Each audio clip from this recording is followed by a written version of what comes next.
mahigit 2.4 milyon na Pilipino na ang dumalaw sa mga sementeryo at kolumbaryo sa buong bansa para sa paggunita ng undas ayon sa ulat ng Philippine National Police o PNP. At sa pinakauling datos ng PNP hanggang alas 12 ng tanghali kahapon, umabot na sa 2.2 milyon nakatawang pumasok sa mga sementeryo at 197,070 naman ang bumisita sa mga columbarium sa buong bansa.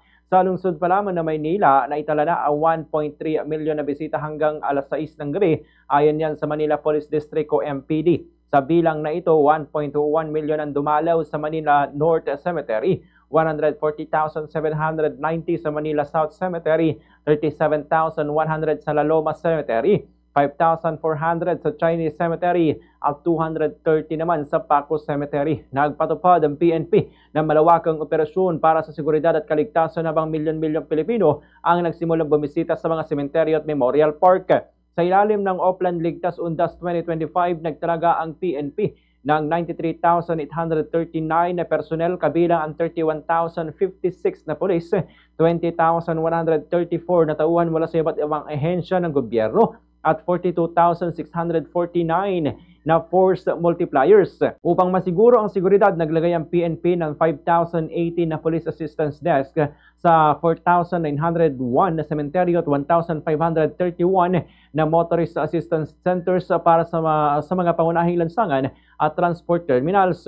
Nag-deploy din sila ng mga security teams sa 70 paliparan, 682 na bus terminal, 363 na pantalan at 78 na istasyon ng tren.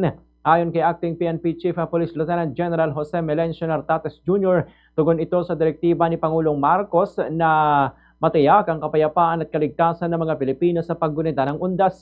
Sinabi ni Nartates na buong puwersa ang kanilang deployment at hinimok niya ang publiko na makipagtulungan at gamitin ang Unified 911 para sa agarang tulong.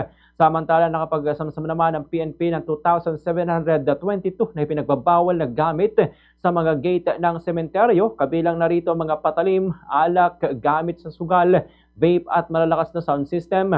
Patuloy din ang pagdagsa ng mga bisita at inaasahang pinakamataas ang bilang ng mga tao mula tanghali hanggang maagang gabi. Ayon sa PNP, mananatiling alerto ang kanilang mga tauhan habang nagpapatuloy ang anti-criminality at law enforcement operations na nagresulta na sa ilang arestuhan at pagkakakumpiska ng mga illegal na droga, baril at gamit sa sugal mula pa noong October 29.